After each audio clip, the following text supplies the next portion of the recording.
Hello बच्चों, नमस्कार। स्वागत है आपका अपने परिवार अंकित एजुकेशन अड्डा पर। आज हम बात करने वाले हैं RRB NTPC, RRB group D और आरपीएफ के लिए कुछ महत्वपूर्ण प्रश्न। यहाँ पर हम बात करेंगे जो ट्रेन से रिलेटेड क्वेश्चन पूछे जाते हैं। हर एक एग्जाम में यहाँ पर ट्रेन से रिलेटेड क्वेश्चन पूछा जाता है और टॉप 5 प्रश्न इस वीडियो में रखे गए हैं। वीडियो अंत तक जरूर देखिएगा और सभी ऐसे प्रश्न हैं जो आपके सीधे हूबहू प्रश्न एग्जाम में देखने को मिलते हैं। तो सबसे पहले बात कर लेते हैं। क्वेश्चन लिखा है, एक रेलगाड़ी 20 किलोमीटर प्रति घंटे की चाल से ए से बी तक जाती है और उसी मार्ग से 30 किलोमीटर प्रति घंटे की चाल से बी से ए तक वापस लौटती है। दोनों तरफ की यात्राओं के दौरान रेलगाड़ी की औसत चाल किलोमीटर प्रति घंटे में ज्ञात कीजिए। तो एक चीज़ आपको याद रखना है यहाँ पर, क्या चीज़ कि यहाँ पर जो चाल ज्ञात की जा रही है, औसत चाल ज्ञात करना है। एक एवरेज स्पीड पर आपका क्वेश्चन कॉन्सेप्ट आता है, क्वेश्चन आता है, तो आप ये भी देख लीजिएगा। इसे आप दो तरीके से लगा सकते हैं। आपको क्या है, पहली जो चाल होती है उसे अगर आप एक्स मानेंगे तो ये 20 किलोमीटर प्रति घंटा आप लिख लेंगे, ठीक है। दूसरा है वो वाई किलोमीटर, वाई वाली चाल है वो 30 किलोमीटर प्रति घंटा, तो इसको भी लिख लेंगे। तो अगर हम बात करें इनकी दोनों की चाल अगर हमें मिल जाती है और अगर आपसे औसत चाल पूछा जाए, एवरेज स्पीड की बात की जाए, तो ये फॉर्मूला होता है 2xy अपॉन में एक्स प्लस वाई, ठीक है। तो यहाँ पर हम लिखेंगे 2 गुणे में लिखेंगे एक्स का मान 20 लिखेंगे, तो वाई का मान 30 लिखेंगे और बटा में क्या करेंगे, एक्स प्लस वाई, एक्स और प्लस वाई 20 और 30 50 लिख देंगे। बस इसको कैलकुलेट करना है। एक जीरो से एक जीरो, पाँच एकम पाँच, पाँच चौके 20। तो हमने देखा 2 का 4 में और 3 में गुणा करना है, 2 चौके 8, 8 तिया 24। तो जो 24 बनेगा हमारा, इसका एवरेज स्पीड आ जाएगी 24 किलोमीटर प्रति घंटा। ऑप्शन नंबर ए इसका राइट हो जाएगा, ठीक है। एक तो ये तरीका है आपका। अब दूसरा तरीका क्या है, आपको ऐसे याद रखना है कि पहले जो आपकी चाल है वो कितना है, 20 किलोमीटर प्रति घंटा है, दूसरी चाल है वो 30 है। इन दोनों से कटने वाली एक संख्या देख लीजिए, 20 और 30 से कटने वाली संख्या एक 60 होती है। 20 के हिसाब से 60 को काटेंगे तो ये 3 बार कटेगा और 30 के हिसाब से 60 काटेंगे तो ये 2 बार। तो आपका एवरेज स्पीड होता है कुल दूरी बटा में कुल चाल। तो कुल दूरी अगर बात करेंगे, पहले वाले ने 60 तय की होगी, दूसरे वाले ने 60 तय की होगी, तो 60 और 60 कितना, 120 टोटल दूरी तय की होगी। पहले वाले को 3 समय, दूसरे वाले को 2 समय, 3 और 2 मिलाकर 5 समय लग रहा होगा। बस इसे डिवाइड कर देंगे, आंसर हो जाएगा। तो ये बनेगा 24 पंचे 120। तो ऑप्शन नंबर पहला ही विकल्प आपका सही हो जाएगा, ठीक है। दोनों तरीकों में से कोई सा भी तरीका लगा लीजिए, आपका सही हो जाएगा। देखिएगा ये ट्रिक कब काम आती है, जब आपकी 2 3 4 5 कितनी भी चाल आ जाए तो आपका ये वाला मेथड काम कर जाएगा, ठीक है ना। चलिए अगली बात करते हैं। नेक्स्ट क्वेश्चन है, एक रेलगाड़ी 30 किलोमीटर प्रति घंटे की चाल से 6 घंटे में तथा 6 घंटे तथा 45 किलोमीटर प्रति घंटे की चाल से 4 घंटे की यात्रा करती है। इन 10 घंटों के दौरान रेलगाड़ी की औसत चाल क्या होगी। तो औसत चाल बराबर होता है एवरेज स्पीड बराबर होता है कुल दूरी बटा में कुल समय, ठीक है। तो कुल दूरी की बात की जाए तो पहले 30 किलोमीटर के हिसाब से 6 घंटे चलेगी, तो 30 किलोमीटर के हिसाब से 6 घंटे चलेगी, तो ये कितना, 180 किलोमीटर चल जाएगी। दूसरी बार बोला जा रहा है 45 के हिसाब से 4 घंटे चलेगी, तो ये कितना, तो ये भी आपका 180।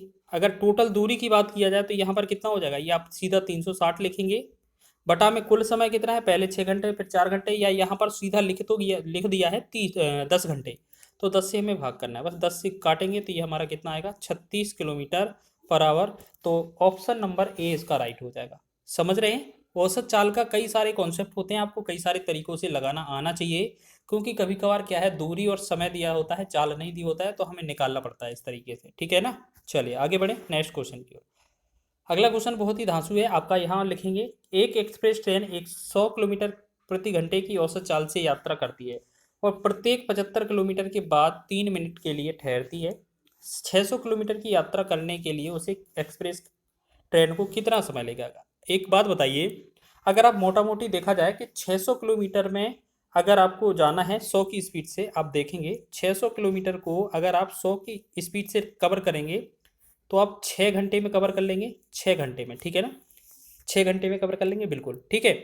अब क्या बोला गया है, अब क्या बोला गया है, आपको बोला गया है कि हर एक बार तय करने पर, मतलब 75 किलोमीटर पर आपको 3 मिनट का समय लगता है। तो आप एक बात बताइए, 600 किलोमीटर जाने पर कितना समय लगेगा। तो आप ऐसे देख लेंगे, 600 किलोमीटर बटा में करेंगे 75, ठीक है ना। 15 5 75 और 15 चौके 60, एक जीरो, पाँच एकम पाँच, पाँच अट्ठे 40। तो हमने देखा यहाँ पर क्या है, 8 बार में ये पहुँच जाएगी, 8 रेस्ट करते हुए।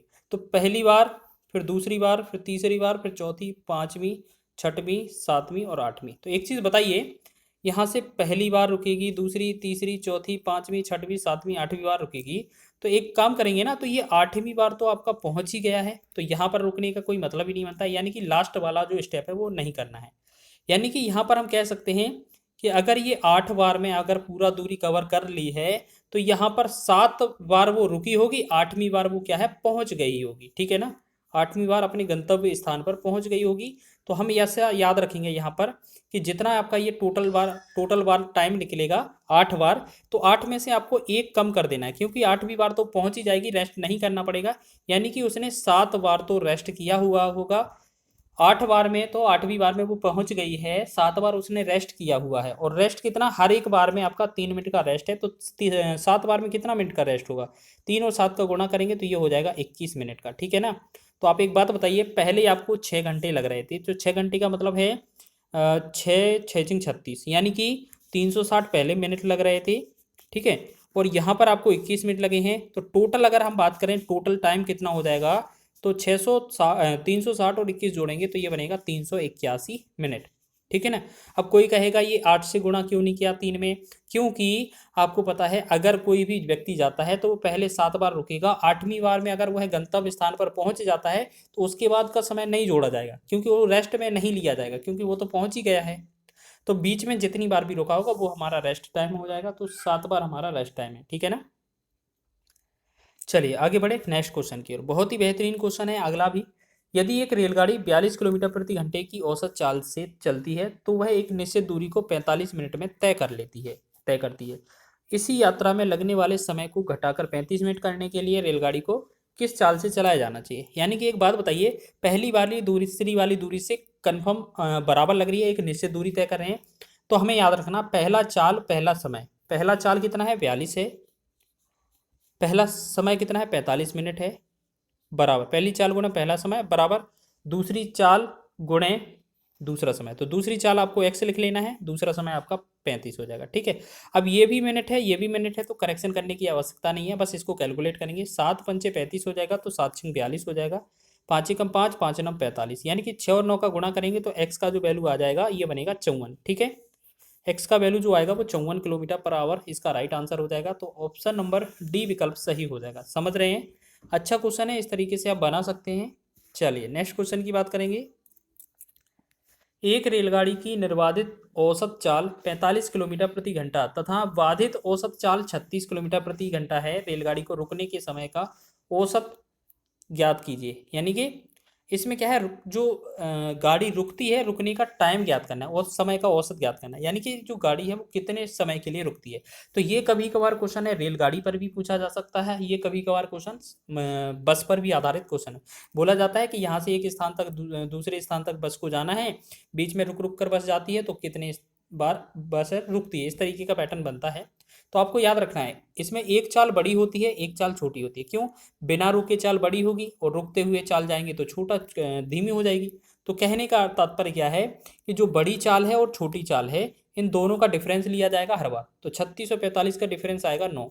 नीचे क्या लिया जाएगा, ये बड़ी वाली चाल है ना, हमेशा बड़ी वाली चाल लेना है आपको। ठीक है, बड़ी वाली चाल लिखेंगे, नीचे आ जाएगा 45। ठीक है, अब ये जो है आपका टाइम में आंसर आएगा, लेकिन आपको ज्यादातर क्वेश्चन में क्या है हमारा मिनट में आंसर होता है। ठीक है ना, तो मिनट में करने के लिए हमें क्या करना होता है, 60 से गुणा करना होता है। बाकी ये आंसर तो घंटे में था, लेकिन आपको मिनट में ज्यादातर आंसर पूछा जाता है, तो 60 से गुणा करना पड़ता है। बस 3 तिरका 9 और 3 से 15 तिया 45 और 15 एकम 15, 15 चौकी 60। अब 4 का 3 में गुणा करेंगे तो ये क्या हो जाएगा 12 मिनट। तो ये 12 मिनट जो होगा इस क्वेश्चन का राइट आंसर होगा। समझ रहे हैं, अच्छा क्वेश्चन है। इस तरीके से अगर क्वेश्चन बना तो आप बना रहे होंगे और निश्चित ही आपको इस तरीके के क्वेश्चन भी देखने को मिलते हैं। तो आपने देखा होगा रेलवे के एनटीपीसी ग्रुप डी ऐसा ही एग्जाम में इस तरीके के प्रश्न बनते हैं।